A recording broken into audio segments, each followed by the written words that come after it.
So we're just sitting here on the Turkish coast. It's about 4 a.m. and the traffickers have been notified that we're with the migrants, and they are not happy. There's a group of angry men pointing at us right now that are with the migrants. We've been informed that there's a couple traffickers hidden amongst the group to kind of advise them and talk to the boat, and they want to get rid of us quick. So our security are telling us we got to get out of here. But up the road, the gendarme, the Turkish police have been patrolling back and forth. We've had helicopters been going above, and we're scared that if we head back that way, we might be intercepted by the police instead. So we're dealing with human traffickers or Turkish police. And it seems like it's going to be a long night.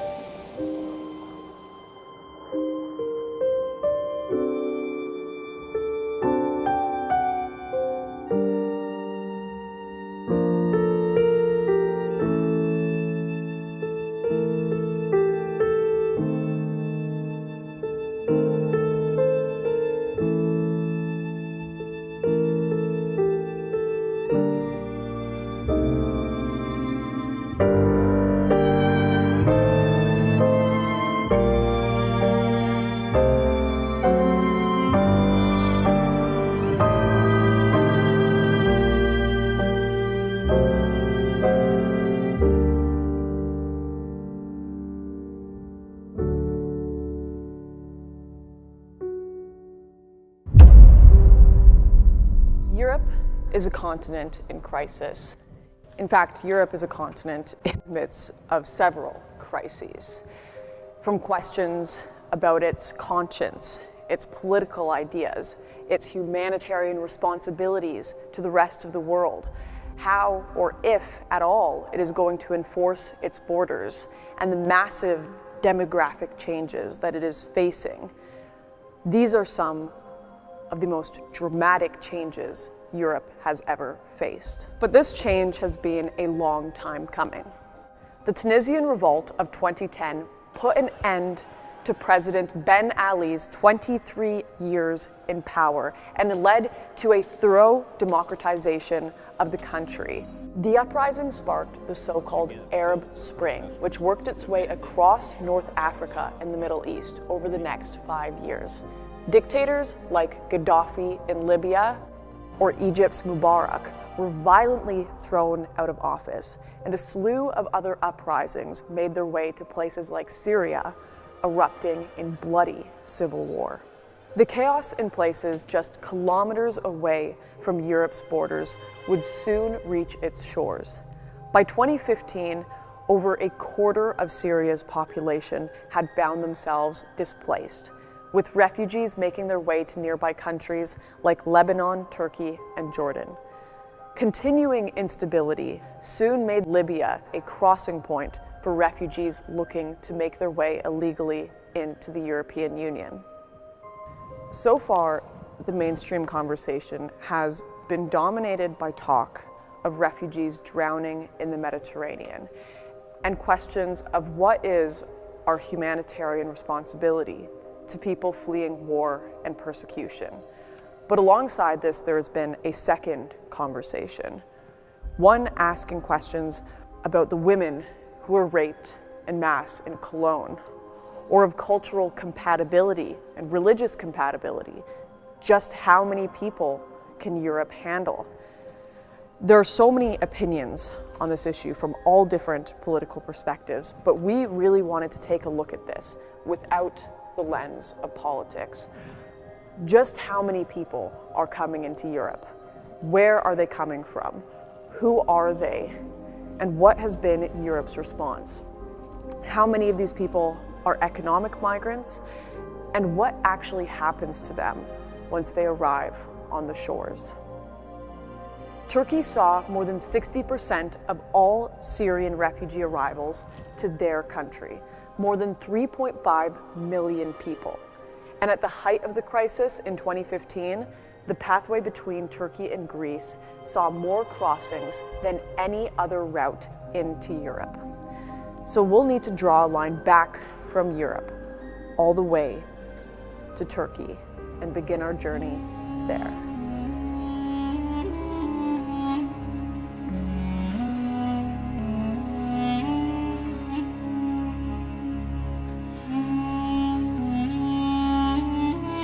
So right now we are in Ayvalık, Turkey, and the reason we're in Turkey is because this is where the migrants coming from all over the Middle East take their first step into Europe, whether it be the islands off the coast of Greece or Bulgaria.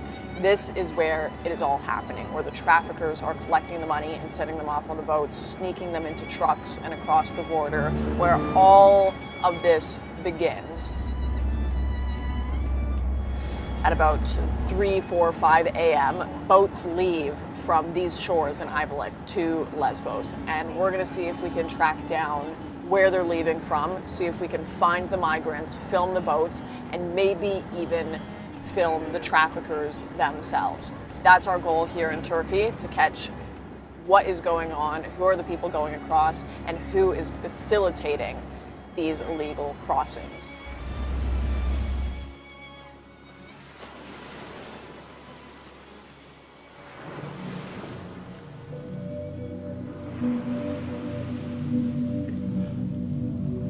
So we've just arrived. We've been doing a little bit of investigating, talking to locals, trying to find out where the traffickers are going, where they're taking off from, which routes the migrants take, and all of our investigation has led us to this spot here. It's a beach right across the water from Lesbos, Greece, and we've been told around up to hundreds of migrants come through this route every week at some points, and we thought maybe if we stay here at the times they come through around 4 or 5 a.m., we'd run across some and we could film them and even talk to them.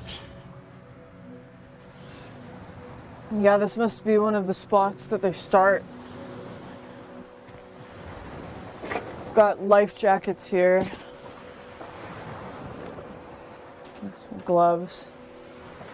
Got a tube.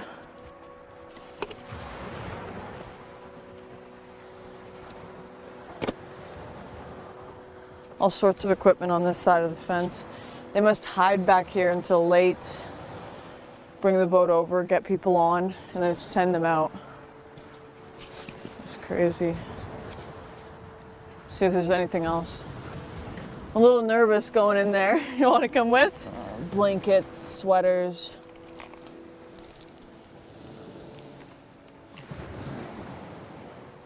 Yeah, here's someone's sweater.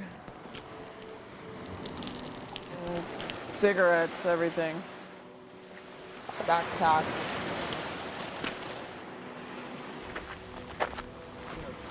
We're gonna have to turn off these lights pretty quick here and be super quiet because we don't want to get discovered by the traffickers or the migrants and scare them off, because we want to see what it's like on the ground for these people coming into Europe.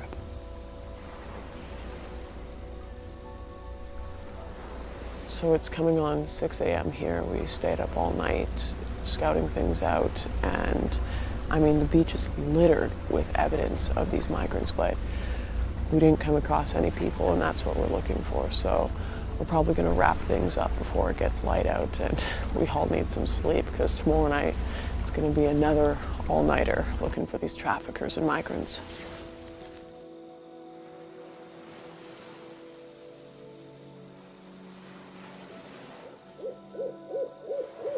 It's 2 a.m. I'm in a small little village in Turkey called Kuru Oba, right across the water from Greece, and I'm here to speak to an olive farmer.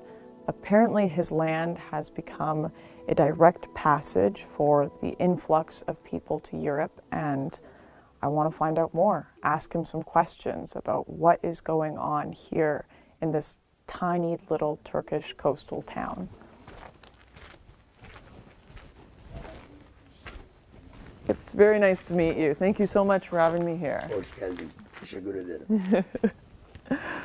İsmim Mevlüt Soner. My great-grandfather farmed here, along with 4 generations after him. We grew crops. mainly olives. We tend animals, it's farming. It's what we do. The villagers here are busy every day. Everybody works. This is what the village life has always been like here. Before the crisis, the villagers would go to their fields alone to tend their crops. But not anymore. Women especially. They can't go out anywhere alone. Now, they have to be escorted, even on their own farms. It all started in 2013. Started slowly, with a few migrants passing here and there, but now, thousands pass every day. This village is on the coast, where they launch the boats at the dead of the night, so it's where they wait. Then the crime started, and it got worse and worse.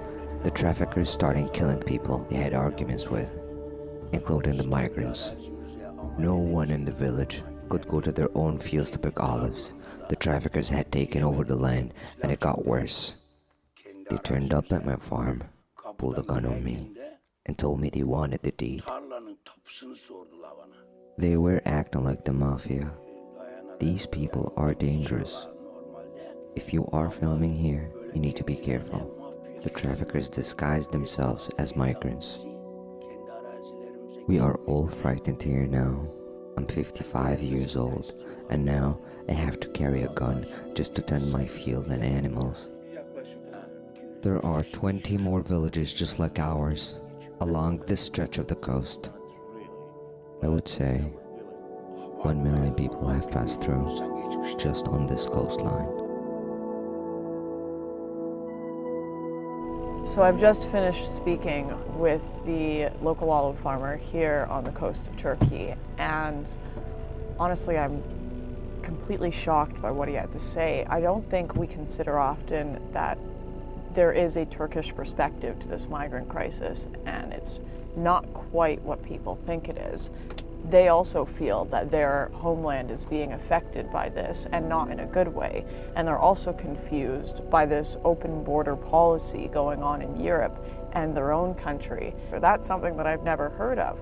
We kind of just get told that it's this racist European opinion that people can't come in and they can't assimilate, but the Turkish people also recognize that they have a different culture to different Middle Eastern countries as well, and there's a clash going on and a crisis going on here right at the beginning, right before these people come into Europe. So that was just fascinating. And this farmer told me that tonight there will be migrants almost certainly trying to cross the water over to Greece.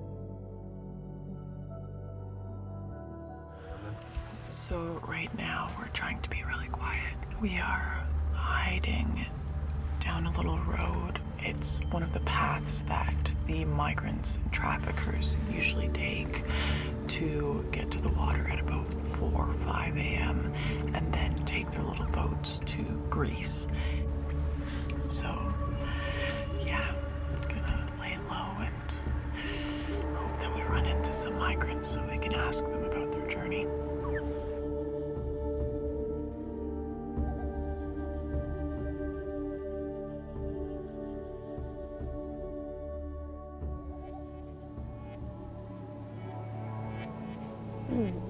So it's night number 3 of pulling an all-nighter searching for these migrants, and I'm actually a lot more hopeful that we're going to run into some people tonight because we've changed locations and we're in a far more high-traffic area. But after getting that information from locals, we also found out that these aren't just traffickers. Like, these people are armed. Like, they've come up to people's doors with AK-47s. So as much as I'm excited to potentially run into these people, I don't know what's going to happen if we actually find them.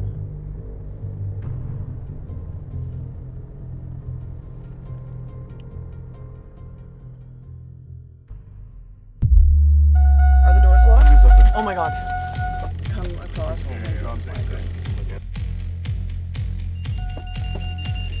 Holy shit. They're refugees? Open the door. Let's follow them down. Open the door.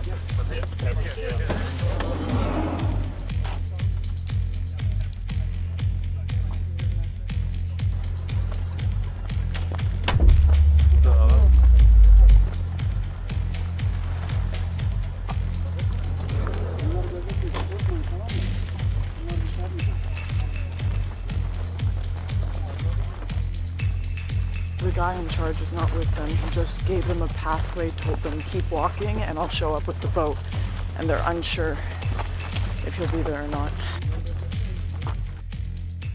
How much you pay? $1,000. Oh, 1,000. They pay $1,000 for each person. Each person. And then they'll take you to Lesbos? Yeah, Lesbos. Yeah. And why do you want to go to Lesbos? because in Afghanistan every time war we cannot go to school. Don't have economy, don't have family, don't have anyone in Afghanistan. Why not stay in Turkey? Because don't have anything, Kimli. No ID, nothing here. Not my family in Turkish. I don't have anyone in Turkish. Oh, is your family in Europe? Yeah. What have you heard about Sweden? It's best country. Best country. I like. I want to go. So right now I'm standing on a beach with a bunch of migrants or refugees, and they're all trying to cross to Moria, but there have been gendarmes all across the roads arresting people, stopping them from going over, so we're not even sure if their boat is going to show up. They've come down here to the shores and they have no idea where the boat is. They've all paid thousands of euros to make this journey, and it's uncertain whether there will even be a ship arriving at this point. And in fact, they've mistaken us for their guides. We're just waiting here. We're not sure how long we should stay because there's a gendarme boat going back and forth here, and we don't want to get arrested with everyone if that happens because all our footage will be taken away. So we're gonna lay low, be quiet, and see if a boat arrives, but we've got to get out of here soon.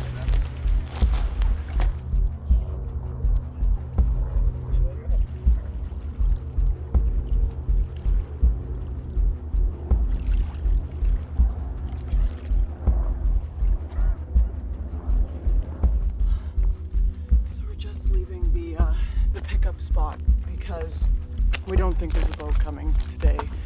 There's a bunch of people waiting down there. They kind of split up. They were all confused as to whether the traffickers were coming or not, and there were a lot of gendarme, Turkish police around tonight, and we think the traffickers may have even had a scout out that saw our car and thought our car may have been one of the police, so the boat decided not to show up. It could still be showing up right now. We're uncertain, but we decided to get out of there before the lights came up because we're either stuck between police and a bunch of angry migrants that didn't get a boat. So we're gonna try to get out of here, get safe in the car, drive away, and then assess the situation and see what happened. We do not want to get arrested today, and we don't want migrants angry because their traffickers didn't show up.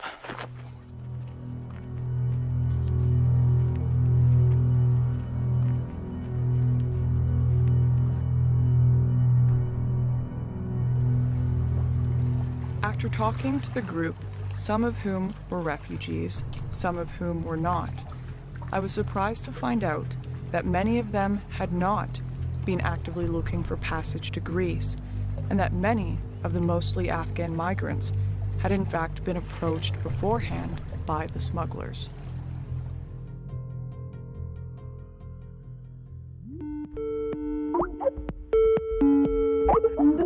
Hey, I haven't heard from you in like a week. We were getting a little worried there. Are you guys okay in Morocco? What's going on? We've managed to get ourselves an interview, a frontline interview with one of the guys who actually traffics people, so places them in a boat, puts them on a boat to Spain. It's been pretty hard to get the interview, but he's agreed to do a video interview for us. There's a couple of issues here in Morocco, though. I'm sure you're aware, but filming is really restrictive legally here. It's pretty crazy. There's checkpoints everywhere, so bring the bare essentials that you can to get this done. We'll break the cameras down. There is some real ramifications if we do get caught. There has been journalists jailed here, and I need to jump on this quickly in the next couple of days.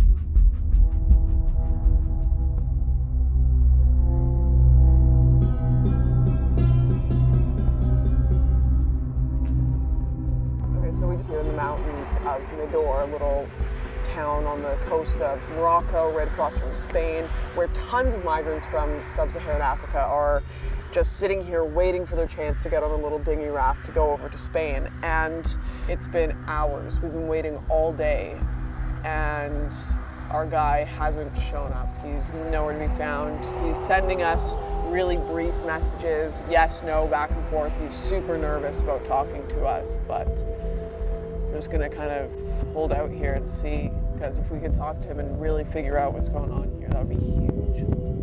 So it's getting dark soon. We're probably gonna have to interview him in the dark if he does show up.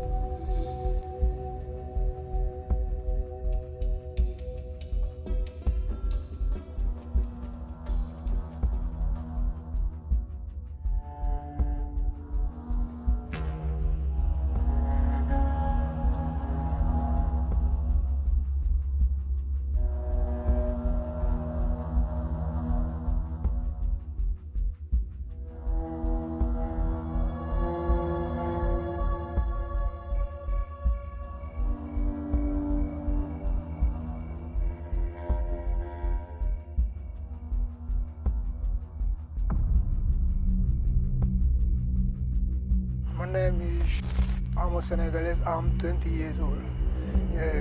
I spent 8 months here. How do people get to Spain? People have to spend lot of money here.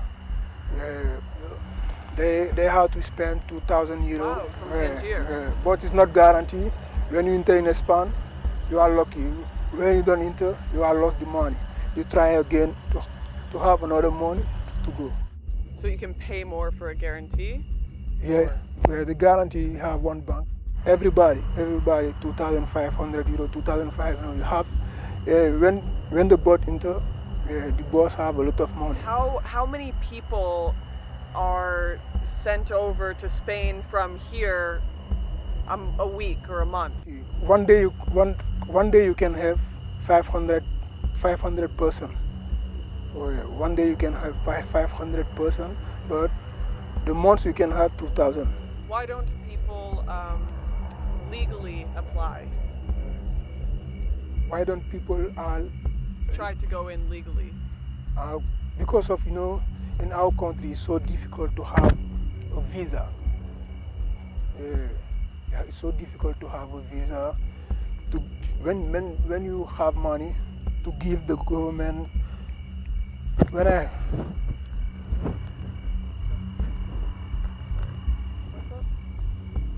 Is it okay?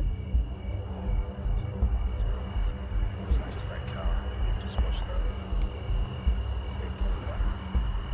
Stop there. It's coming. So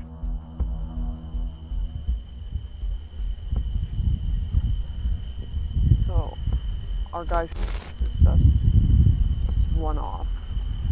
We just had a local farmer pull up, and the car coming out into this field with the light on. Thought it was a sting operation, I guess. They're so worried that we're working with the cops. We're trying to set them up. We're trying to get them arrested. And he just sprinted into the woods. And he's got a lav mic. He's gone. There's a good chance he's not going to come back. He's going to think that this is all a setup. We're going to lose and burn all of our contacts in this area. So he actually came back, which was awesome, and he brought the lav. So it looks like we haven't totally burned our contacts there. It's all business. I mean, we're not talking about refugees here. Refugees can't afford to pay these 2,000, 3,000, 4,000 euros to get over to Spain. People who are dirt poor trying to escape their country. These kids who are living on the street just starving to death in sub-Saharan Africa. And they're not the ones getting on these boats. They can't afford that. We're not talking about the poorest of the poor. The people who actually desperately need to come to Europe, they're never going to get to set foot there. They're never going to get to come over. They can't afford these prices. That's what's so freaking sad about it. It doesn't seem like any of this, until you get, I guess, until you get to the last leg of the journey where you've got these NGO boats, none of this is for humanitarian aid. And I mean, you've got tons of Canadians, tons of Americans, tons of Europeans donating millions of dollars for these NGOs to go into the water and save these people because they think they're Syrian refugees. They think they're poor people escaping corrupt governments that are oppressing them. And all it is they're just the last leg in a giant human trafficking operation, making these people in Morocco millions and millions and millions of dollars. And the people they're helping are not who they think they are. It's really sad. It's really, really freaking sad. It's easy to underestimate the scale of the operation in Morocco. But when you add up the figures, it becomes clear that these numbers add up to more than 100,000 euros per boat and millions of euros every week. One route that is particularly interesting are these two Spanish enclaves nestled on the coast of Morocco, Ceuta and Melilla. Every day, thousands of legal workers make their way back and forth across what is becoming known as Europe's most fortified borders. It is increasingly becoming one of the largest crossing points in 2018, with thousands making their way to the enclaves and then into the EU Schengen zone.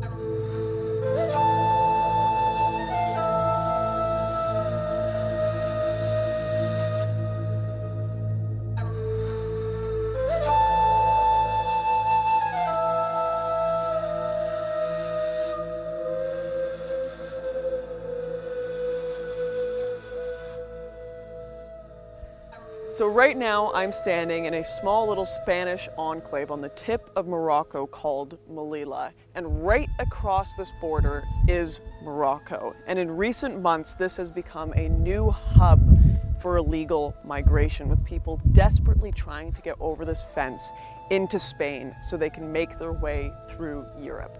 And we're about to head to the other side of this fence to go and investigate just how they do it.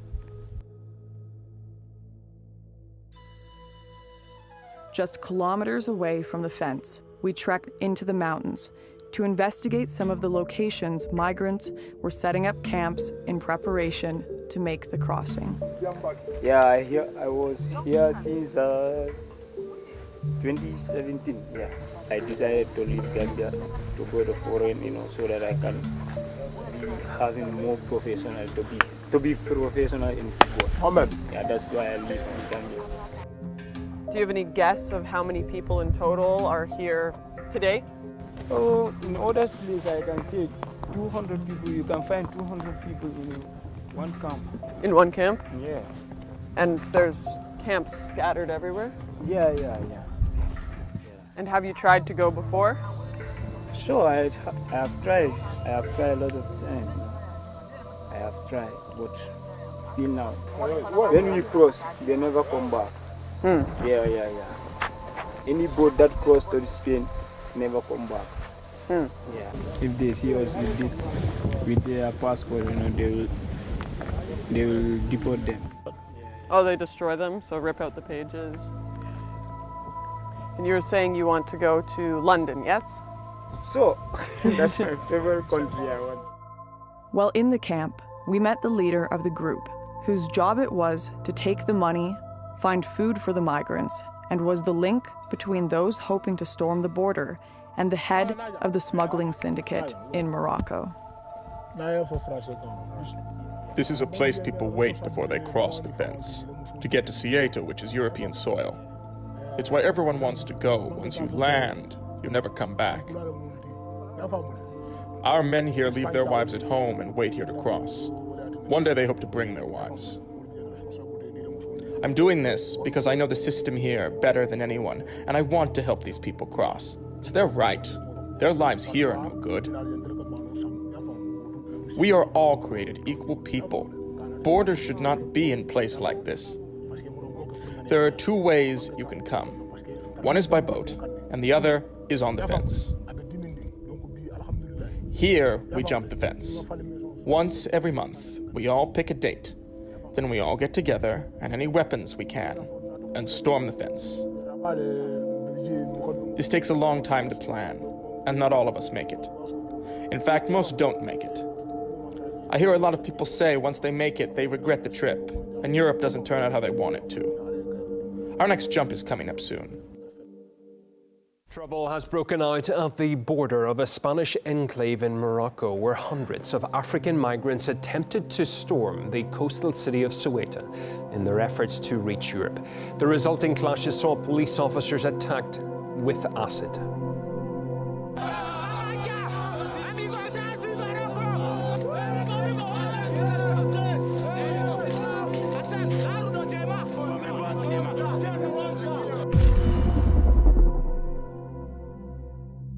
So we need to talk about Moria. It's one of the single issues in this crisis to receive almost more attention than anything. It's this small little refugee camp about a 15-minute drive inland on the Greek island of Lesbos. And this small camp has processed and received hundreds of thousands of Europe's refugee asylum applications. It's a processing facility that's designed for about 2,500 people, but realistically holds around 10,000 in small tents surrounding the actual facility. And the news reports that are coming out of this place are horrifying. We've heard reports about starvation, murder, theft, the rape of women and children in these tents at night, and even that this facility is being used to filter ISIS into Europe. So there's no doubt that this is a place we are going to need to visit while on our trip.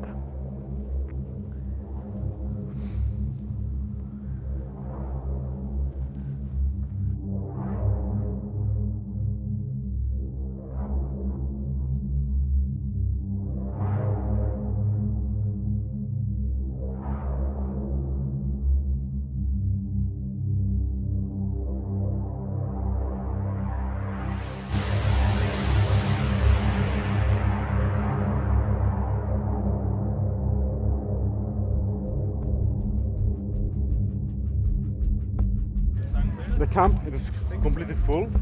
Oh, inside is completely full. How many people? Here on all the Moria, just I think nearly 11,000 people. 11,000. Wow. Yeah, they was present. How many people come per day? It depends. Some days come 300 people, some days 100, something else. 50. No security from beginning from here. No security from there to there. Nothing. Is it quite dangerous? Quite dangerous. Not security. Sometimes they become fighting between the refugees. That is not security. Moria no good. No good. Moria no good. No, Greece, no good. All. We cannot compare between Moria and Yemen. You know, there is war and there is also here problems and no safe here. This place is not safe. We escaped from our country because there is no safe, and we came here no safe also. So no difference. No difference. Is it dangerous here? Yeah. What's dangerous about it? Lots of fighting? Do you regret leaving Afghanistan? Yeah. Yeah? Yeah. You wish you stayed in Iraq? Do you wish you stayed home? Yeah, why not? Did it cost you a lot to come here? Yeah. 1,200 euro. 1,200 euro to come here from Turkey? Yeah. For me, 500. Some people may pay 1,000. 1,000 euro? It's a business. I think it's a business. The camp is a business? Yes. Because they are paying for a smuggler. They are passing the borders. Almost $2,000, $3,000 they're paying for each person. And where do you want to go to? After here? Yeah. Maybe to Belgium or Iceland. Belgium or Iceland? This makes problems, you know, and at the night maybe some people come kill you while you are sleeping. Has that happened before? Yes, it happened. You know, many people killed and hit it while they are sleeping. Food line. And are there fights? Yes. Oh my God. Every day. Look, every day this situation. We spoke to a senior doctor working with patients in the camp to understand its problems. I've been here in Mytilene for 4 months. I'm mainly based at the clinic here, but I have been doing some sessions, going over to Moria and working in the camp there a little bit. Moria camp has 9,000, more than 9,000 now. We're having 100 people arrive each day. There was, on the 16th of September, there were 324 arrivals to the island. So there are small movements off the island, but actually that's only, it's not decongesting. There are so many people in a camp that was originally designed for 3,100. So we need to get people who already, have been identified as being vulnerable. They need to be moved off the island to the mainland, and so they can be looked after, there. Thank you so much. It's a crazy situation. Yeah. It's tough. We spoke to a few people. Oh, I wish I could go home now. I regret coming. It's difficult to say. I mean, at the clinic here we see largely single men. I mean, a lot of the people that we've spoken to are showing us like stabwounds and stuff like that, and it's just... Yeah. I think you put 8,000 people into a place and then, you are putting some ethnic groups together, but it's just the context. You put 8,000 people together and they don't know how long they're going to be there, they don't have any hope, you're going to get violence. Of course you're going to get violence. I guess 8,000 people kind of at the end of I'm sorry, but it's just a recipe for disaster. While Doctors Without Borders were working to help many of the migrants suffering in the camp, several residents made some alarming allegations about Greek government doctors working inside Moria. How do they get you to Athens with the bribe? How does it work?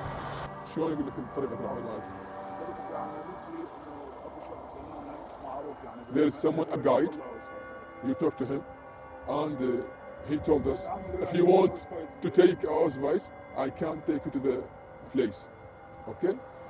He guided him to the doctor and make a paper for them and wait in 2 weeks, 1 month to get these papers of passing. So after that, he can pass.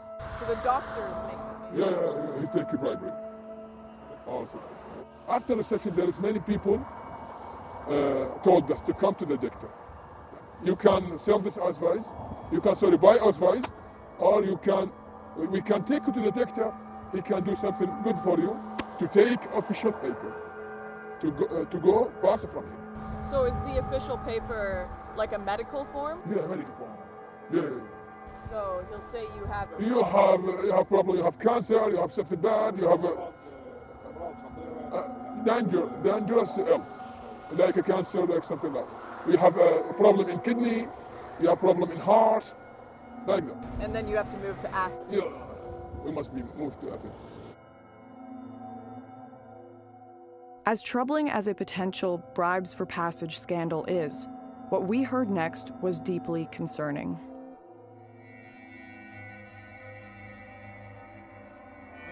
When he got a fight, he got stabbed in his back. 5 times, won't kill me. اشرح لنا الكنزة يا كاظم. هاي يسموها 111 قلنا 3 شفرات يطبقوها سوي. ضربة على راسي.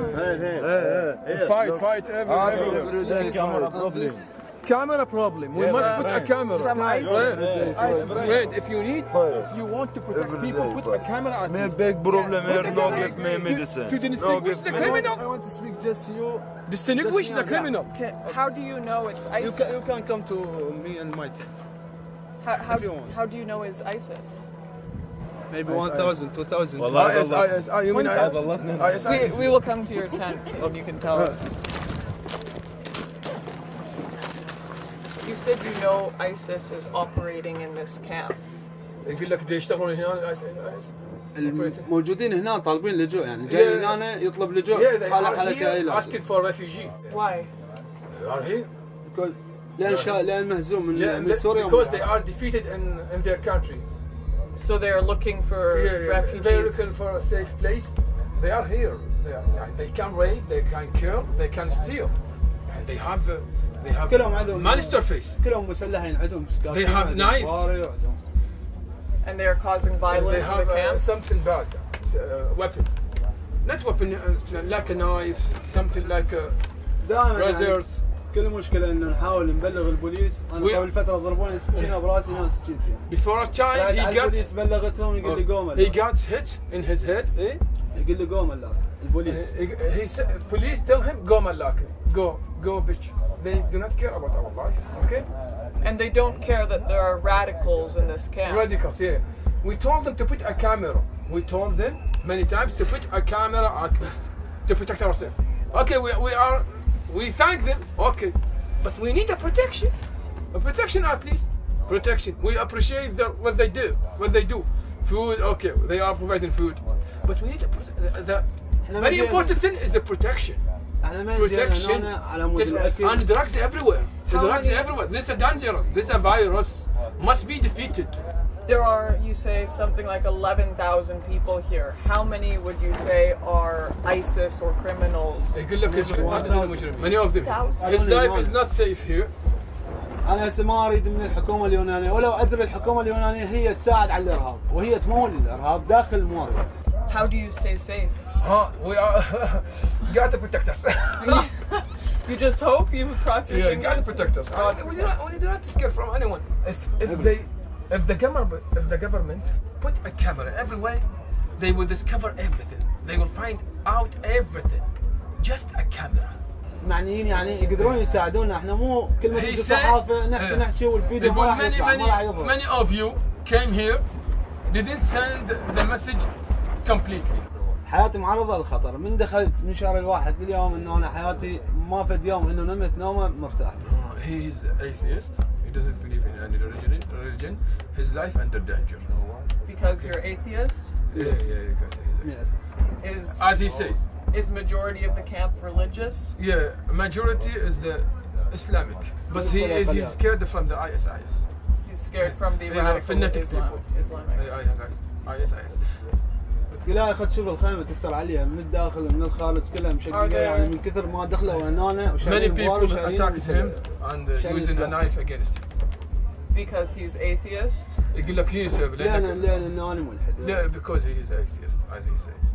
And if you are, do other atheists or Christians get attacked in the camp? مو بس الأثيست حتى المسيح. Also Christian? Also Christian وبعد الجو. الأقليات لا minority? الإيزيدية الأكراد. إيزيدية أكراد؟ إيش بيهم؟ الأكراد هم يعني أكو تقريبا 4 أكراد انقتلوا هنا. موجود أكو فيديو. يقول 4 people from the Kurdish have been killed. The Kurdish people? Kurdish, as he said.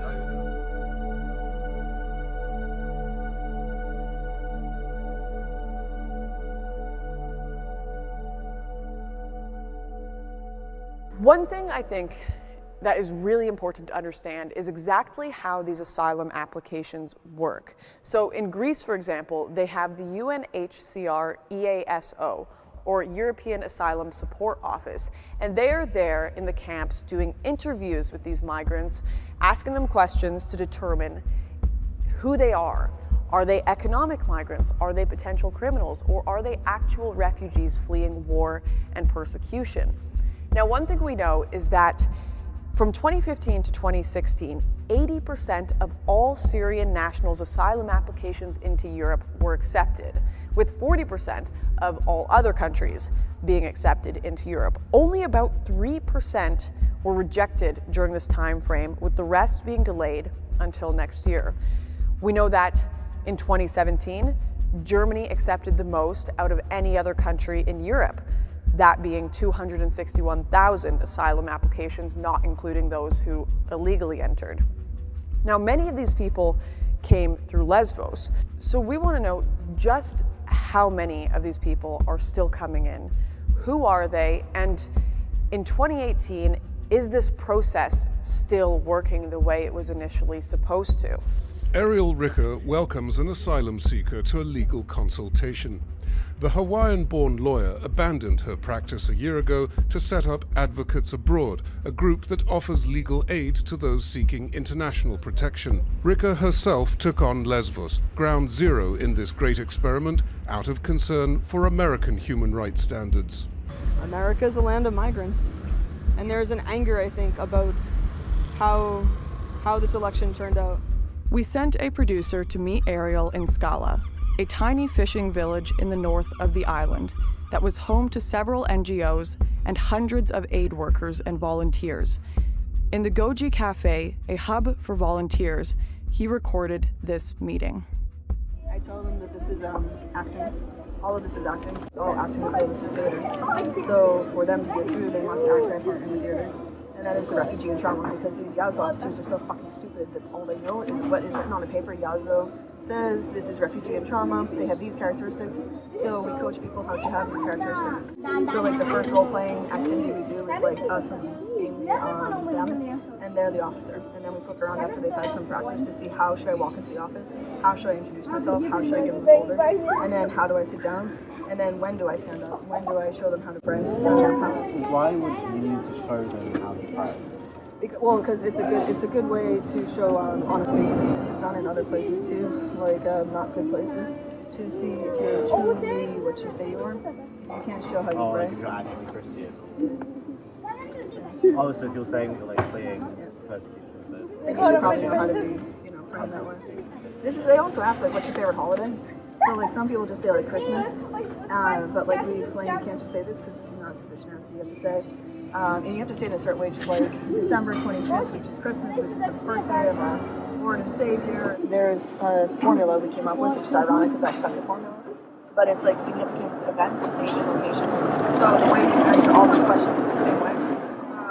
In December 2017 in Izmir, Turkey, I was threatened for being a Christian because my boss and his friends dropped me when I was leaving my church. This is the Bible they tried to tear up. This is the crucifix I was wearing that they tried to tear. And it made me feel unsafe as a Christian in Turkey. But boom, because you have all the elements in there.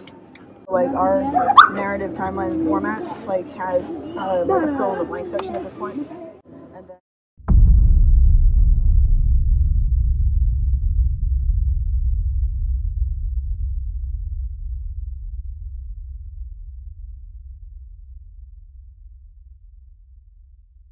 Now, a video has been released allegedly showing the executive director of a major NGO which provides help to migrants discussing how she teaches refugees to lie to border guards.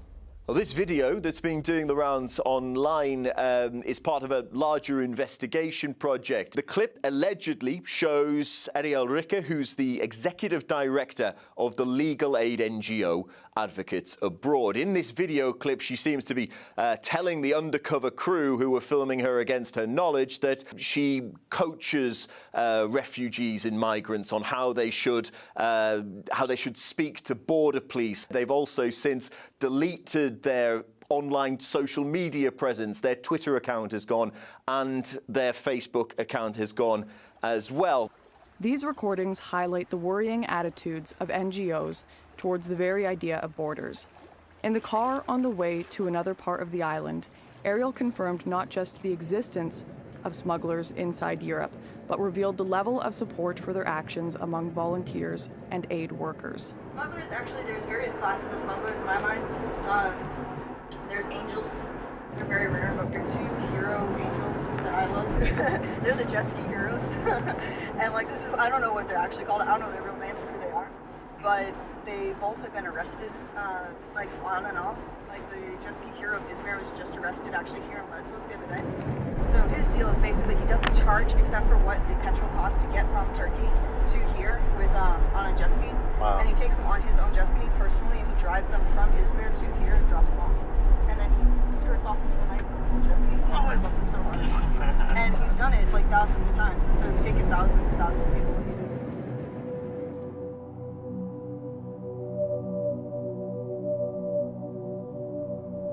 George, you there? Hey, yeah, interesting rumor. Apparently there's going to be a passenger ship docking in Lesbos this morning with the leader of ERCI on it, this Panos Moraitis guy. Yeah, he's the one that's in hiding from police for the last little bit. Apparently he's going to be on this boat. So I think if we can find a way on the boat, we can get an interview with him. But he's been in the news because of these allegations of people trafficking. And, you know, from what I'm hearing, he's been making a fuck ton of money when his organisation is supposed to be rescuing refugees in the sea around Lesbos. Yeah, if I'd be shocked. You know, we know there's a big business going on the other side now, but if it extends all the way to Europe, that's It's exactly what we've been talking about, these European NGOs making big bucks off this crisis. So yeah. Let's do it.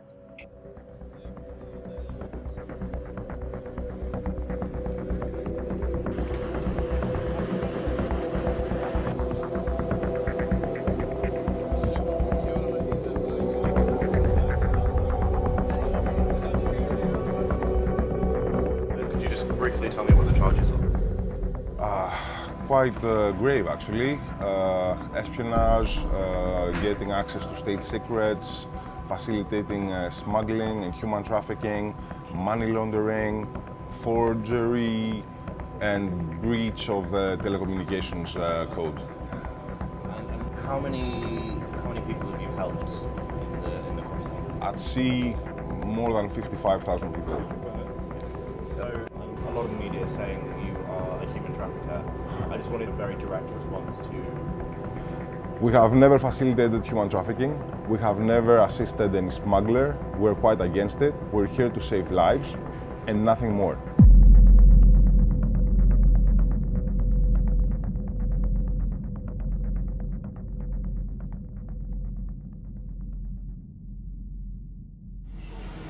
They said that we were actually money laundering unknown sums of money. And the press in Greece said like 500 million. And in reality it was 500,000 euro, which if you engage with NGOs, you know it's a small amount of money actually, for 3 years. Wow. But we were laundering it. So I've just gone back to watch some of the footage, the interview we did with Panos, the head of ERCI, and I'm listening to the undercover recording we have now. Panos denied all of these allegations to the police and publicly. He said they were partaking in no money laundering at all, and I'm pretty sure I just heard his lawyers say to us on tape they laundered $500,000. I'm just also really alarmed here that his lawyer is telling us that laundering $500,000 is nothing compared to what other NGOs do. I don't even believe what I'm listening to right now. I don't know. Is this a one-off thing? We have a lot more investigating to do on this island, that's for sure.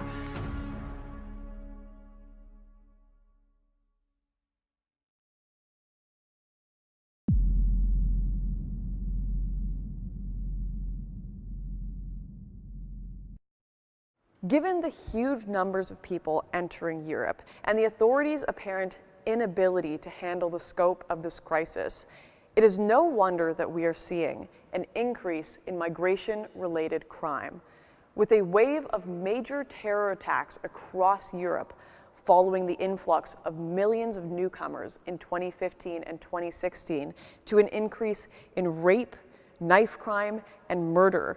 Trust in the European Union's ability to handle this crisis is at an all-time low. At the European Parliament in Brussels, a small but growing number of MEPs are working to highlight not just the cultural cost, but also the economic cost of the crisis at Europe's borders. So what is migration costing Europe right now? Our research is going to show it's somewhere in the region to 150 billion euros to 200 billion euros a year for all the 27 European countries and the European Union funding together. This is not sustainable. Merkel let in 2 million people. That has had a profound effect on the societies, and especially, particularly the Nordic regions as well, in Denmark, Sweden, Norway, that's not actually in the EU but is part of the Schengen area as well. That's had a profound effect. Emmanuel Macron qui veut poursuivre dans ce modèle de l'immigration que nous subissons, une immigration qui vient principalement du Maghreb, d'Afrique subsaharienne. Et évidemment, cette immigration, elle a des conséquences dramatiques, des conséquences économiques et sociales très lourdes. La France, elle compte 6 millions de chômeurs, de personnes qui cherchent un emploi, plus de 9 millions de personnes qui vivent en dessous du seuil de pauvreté. Donc évidemment, ce sont l'une des conséquences de l'immigration. The Migration Advisory Committee said that large-scale migration hasn't brought the huge economic benefits that the left have argued. Actually, in some cases, and particularly now it's provable, if you're poor across Europe, you've actually suffered. Your wages have declined. You've become more cramped, more dense in the housing. It's been more difficult to try and get into social services. Those have been accepted facts now. And then there's billions spent on communications, a migrant compact. It's just billions and billions and billions wasted, where actually we could just be centering on the answers, which is our answers, which the voters want, is that we stop the migration coming and the fast tracking of the migrants that are already here, and then to stop more coming. And it is by bilateral negotiation and not by the EU doesn't have the solution, they are the problem. Of course the NGOs are aiding and abetting because the NGOs are ideologically opposed to us as well. And ideologically they're wedded to the fact that there should be a borderless Europe and there should be a borderless world, and so therefore they are aiding them. You're seeing segregation in Swedish cities. You're already beginning to see segregation in German cities. It's well recognised that if you have large-scale migration rather than drip-feed migration that fits into the economic needs that we have, you'll get segregation, separation, and also people starting to look at each other in a very negative way. This is not the future for countries in Europe. In some of Europe's often overlooked outlying countries, militia groups have taken it upon themselves to bolster Europe's professional border security, often patrolling the deep forests at the continent's far-flung borders.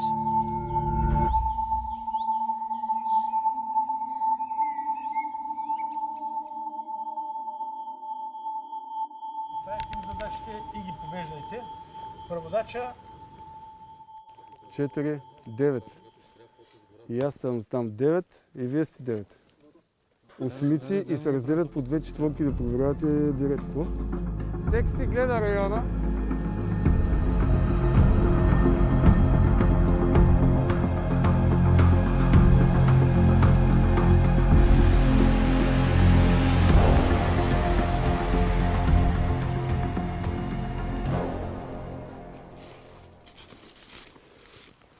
Просто на такова разстояние, не е малко, много постоянно се виждаме. Винаги трябва да има визуален контакт. Разбира се, постоянно трябва да се виждаме, така вървите, ако аз тръгна нататък, ще тръгнете, ако аз тръгна вие.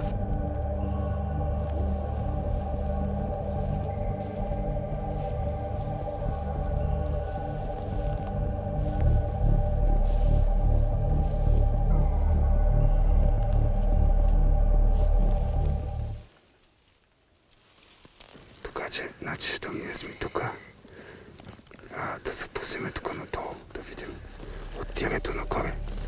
Е, тук е избил от горите на пътя, а тук е за приморска тук. Е, това е асфалта.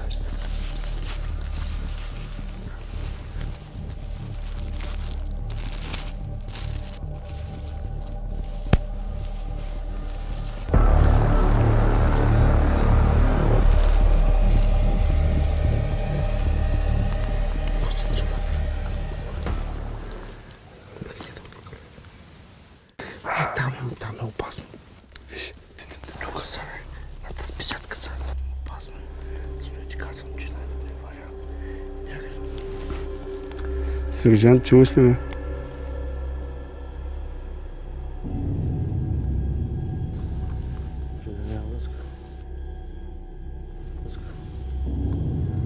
То няма с никой с текста.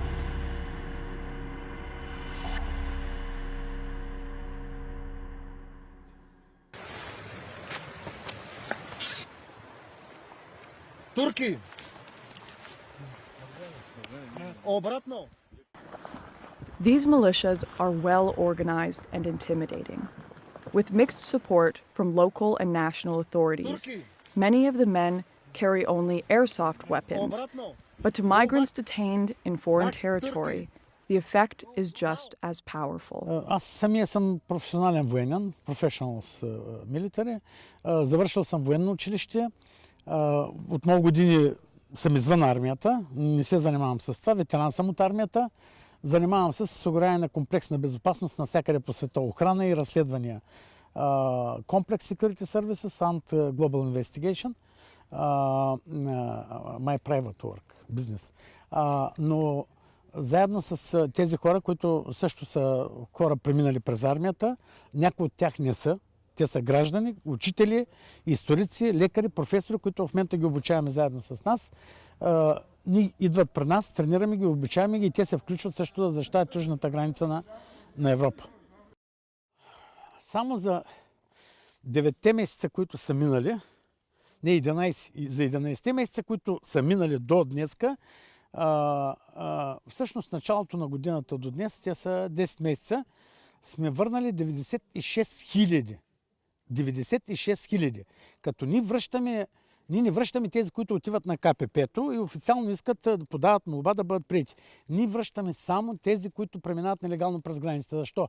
Защото това, че те преминават нелегално, не отиват да се регистрират, означава, че това са терористи, криминални престъпници и бойци на ISIS fighters. The height of this movement of people was back in 2015 and 2016. So Europe has had over 2 years to watch the dust begin to settle. Where are these people now? What are they doing? Did they get the lives that they dreamed of, that they were promised? Are they just glad to be safe? What about those who came for work? Did they ever find what they were looking for? I want to know whether all of this chaos and confusion was ever worth it.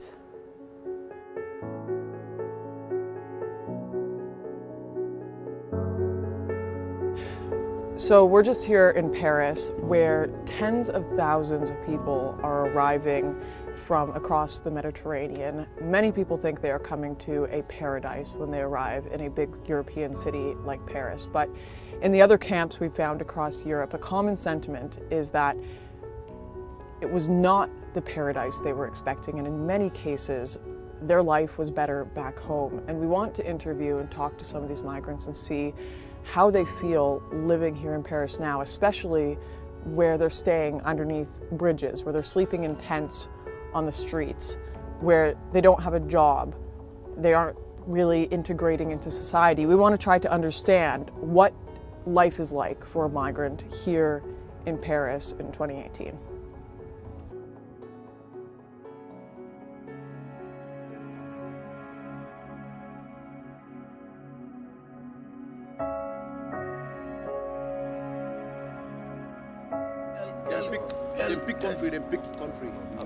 Okay. Là, ça fait 6 mois comme ça que je suis arrivé à l'Italie. Je suis en France ici. Je n'ai pas de travail, je n'ai rien, et voilà. Malgré on parle de français, mais on est arrivé à la France, jusqu'à présent on n'a pas trouvé réfugié, on n'a pas trouvé autre. Au Mali, tu vois, non, le Mali me manque. Surtout le parcours que j'ai fait, je viens sur la mer, tu vois, non. Donc je sais que je prends ma vie à risque de venir à la mer, tu vois. Non. Et à ce temps que j'étais au Mali, je n'ai jamais pensé Europe comme ça, surtout la France, tu vois, non. Donc j'ai pensé que c'était un grado, quand on vient, on va trouver des maisons, on va trouver des boulots pour travailler, pour envoyer quelque chose à la famille qui n'ont rien, qui ne mangent pas à leur faim. Je pensais que c'était dur, mais je ne pensais pas que c'était plus dur que ça. C'est une erreur, c'est une erreur. C'est une grande erreur, c'est une grande erreur. Tous les Africains qui viennent, surtout avec la mer, là, comme ça, tu prends tes vies à risque, tu vas ce que dit d'aider encore, et voilà. Tu viens en Europe aussi, tu peux faire 7 ans, tu n'as pas de boulot, tu n'as pas de travail, tu n'as pas de papier, tu vois. Et voilà quoi, c'est une grande erreur. Unable to claim asylum, unable to go home, migrants and refugees alike have found themselves stuck between a rock and a hard place. The truth is, nobody wins in this situation. But what about other countries?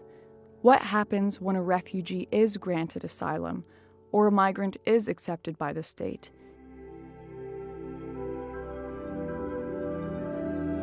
Direct provision began in 2000 as a means of providing basic accommodation to asylum seekers while their applications were being processed. It's, I suppose, in the news a lot more because there is a huge increase in the amount of asylum seekers that are coming to Ireland. As well as that one centre, 500 asylum seekers are also living in hotels and B&Bs around the country, and many and thousands more are living in other integration centres around the country. And this is the Grand Hotel in Wicklow. And what do people in some of the towns involved really think? I think it's a disgrace. I really do. No hotel in the town. They need a home too, but we have to look after our own first. I'm afraid. I'm afraid. I'm on my own with 2 kids down here and then having people that I don't know. Adrian Shanaher is the hotel owner and made the decision to close the hotel and reopen it as a direct provision centre. Quite simply, it was a decision taken for commercial reasons, where we took a view that we could stop those losses or indeed try and turn a profit. In Ireland, small towns have found themselves at the centre of a heated debate about migration and what European nations owe to those seeking a better life.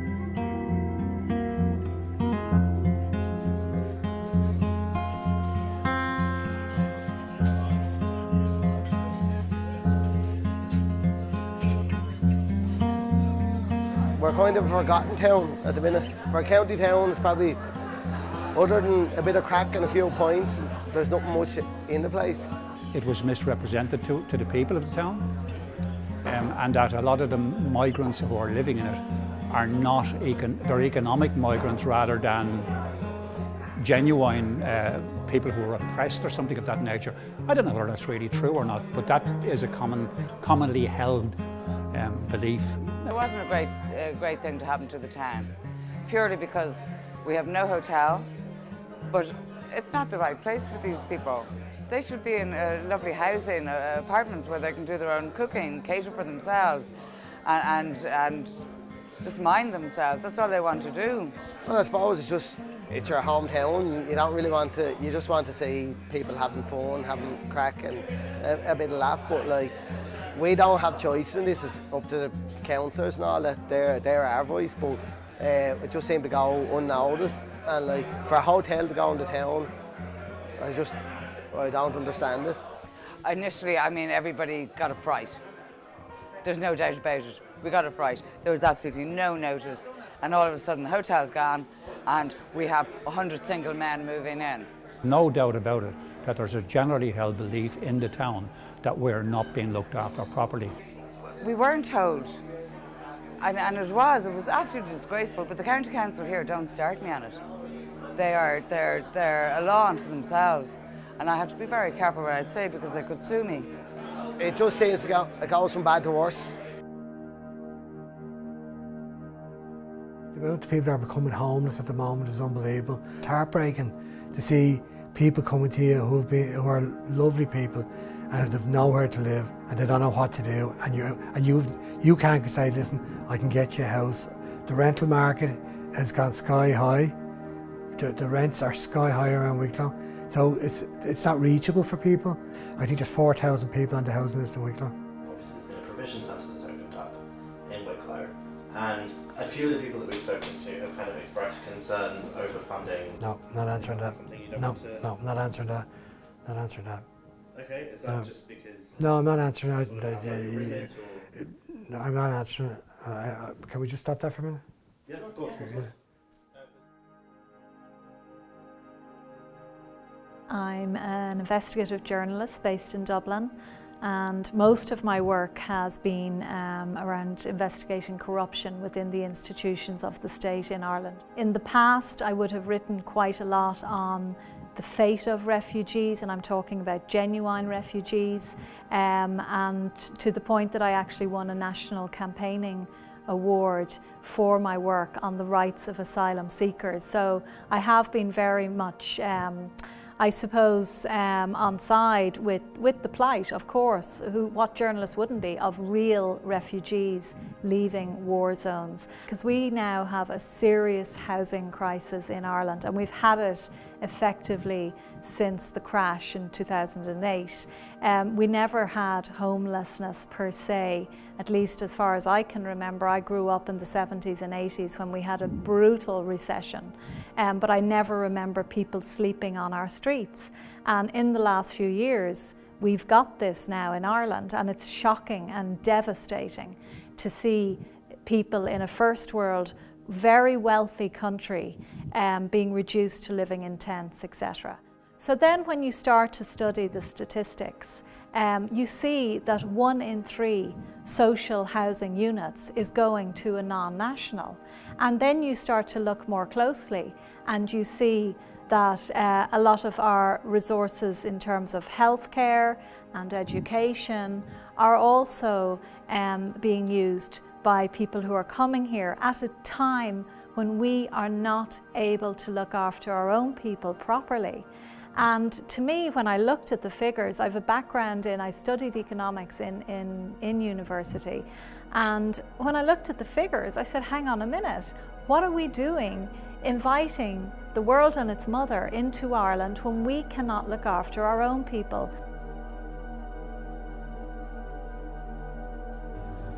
My name is Mankasa Nachuma. I came from Zimbabwe to Ireland to seek asylum. I left Zimbabwe because of the political situation and because my life was in danger with the police, so I had to leave the country. We were protesting with the other members against our former president Gabriel Mugabe, and they thought it was unlawful that we do that. My life was in danger, as well as my son's life was in danger.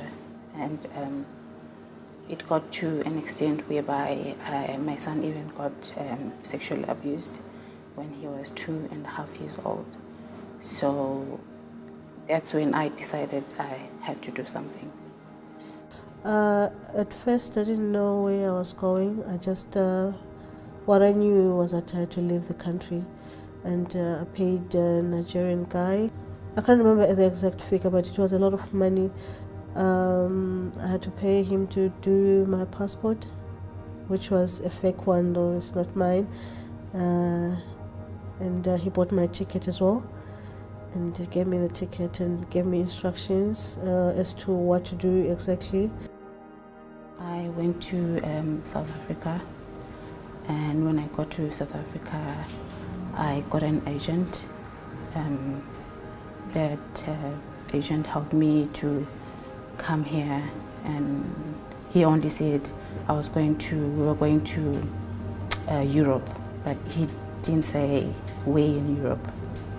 He also gave me instructions that I must tear the documents because they're not my documents originally, and he also told me that if I arrived here with those documents I could be arrested because it's against the law. So I tore the documents and I flushed them in the toilet. Why was your life in danger?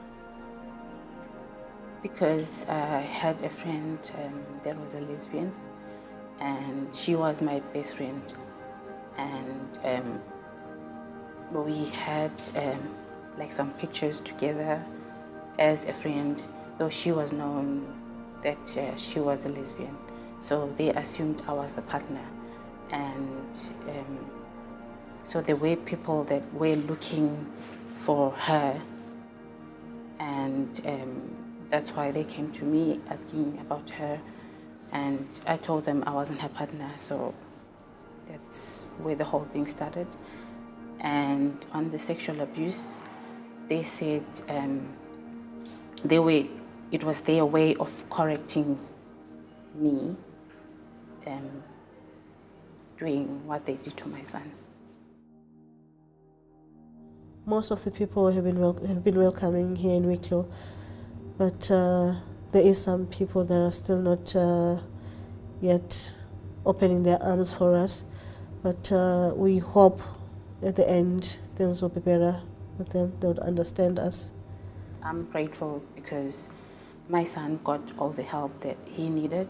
He got to see doctors, psychologists, and if you could give a message to the people of Wicklow, what would you say? well, I would say they have really nothing to worry about when it comes to us because we are harmless, and we hope that maybe with time they'll get to accept us. I feel very nervous, yes, because the owners of the land, they're struggling with housing, and what more of a person like me, a foreigner, that's coming into their place, you know. And when I look at it, sometimes I feel like it's not fair that I've got accommodation and some of them, they're living in the streets, you know. You know, not having like more foreigners in your country or asylum seekers like us, I think, and them will be thinking maybe will be getting their jobs in the future, or with the housing thing going on now, the crisis, so it's going to be kind of difficult for them to accept foreigners coming over to their place. There are some difficulties, there are some welcoming hands as well, so because I don't blame them, that's exactly whatever we can do. Even me in my country, if I see someone who is a foreigner, it's not going to be easy for me to accept them. So I don't really blame people who don't accept us, but I respect them for that. You can't have open borders when you can't look after your own people. I've spent a lot of time travelling around Ireland in the last few months, talking to communities very rural communities that feel very threatened. And of course, it's rural Ireland.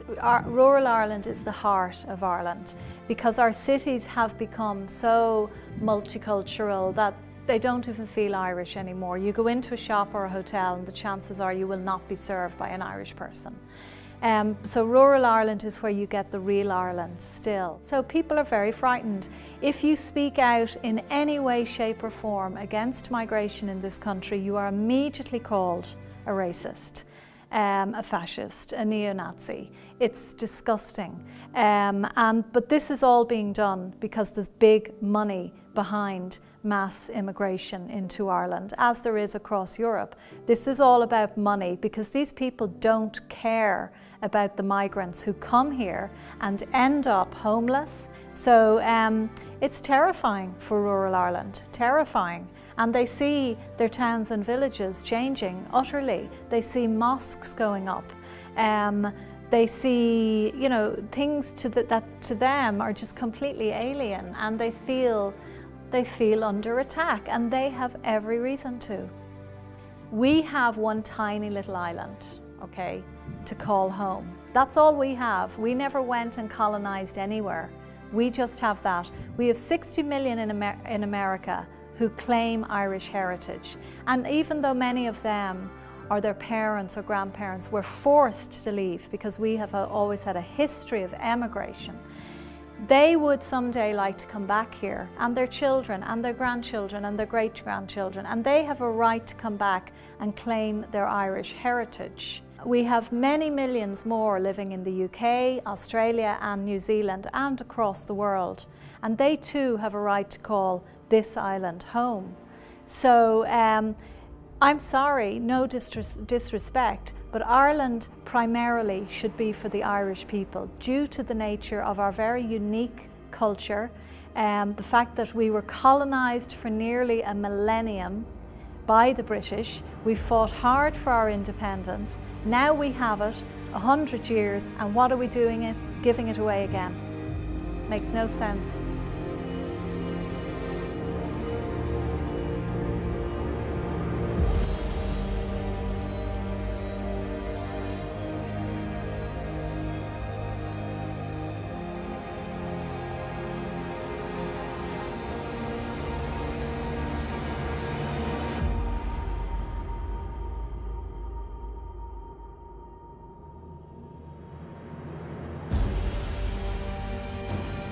C'est une erreur, c'est une erreur. C'est une grande erreur.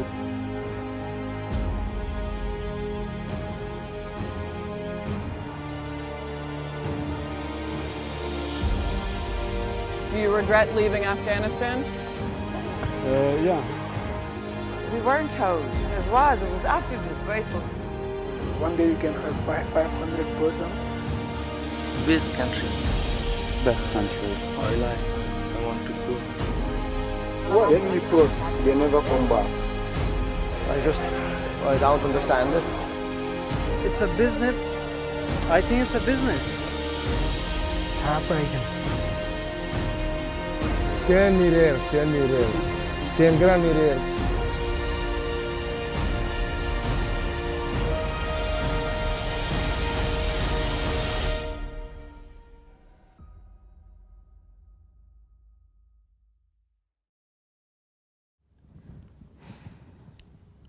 Going into this, I thought I had some understanding of the migration crisis.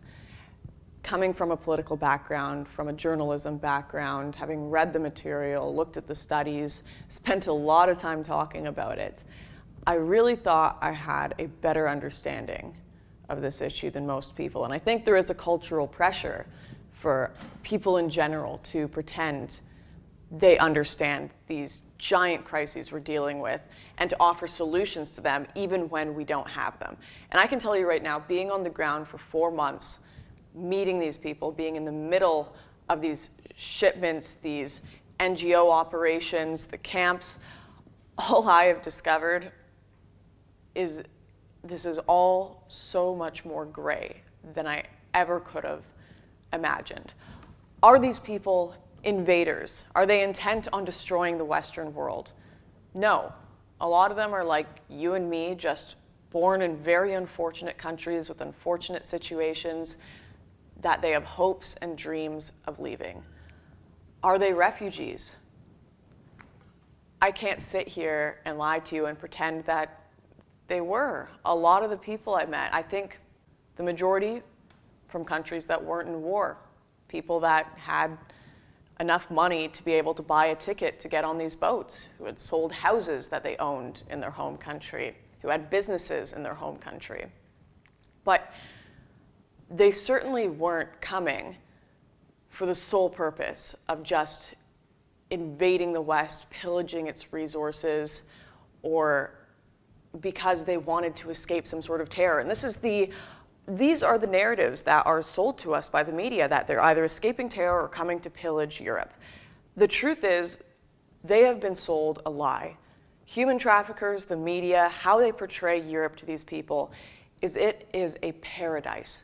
These migrants truly believe they are coming to paradise. You know, you have all these people who are constantly chanting open borders, who want to help, who genuinely in their hearts believe they are doing good, and they show up at train stations holding signs that say refugees welcome.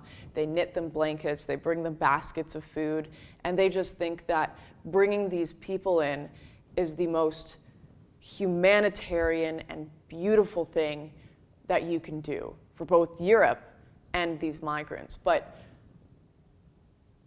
where are they when the cold French winter sets in? Where are they when these people are sleeping under bridges and living on the streets? And eventually, when we figure it all out, you're going to have a very broken and poor Europe and a lot of hungry, homeless, lost and displaced people who were sold a lie. And a lot of very wealthy, evil men. And this is the story that I didn't expect to find going on the ground, but it's what we got. The story of a borderless Europe is one where nobody wins.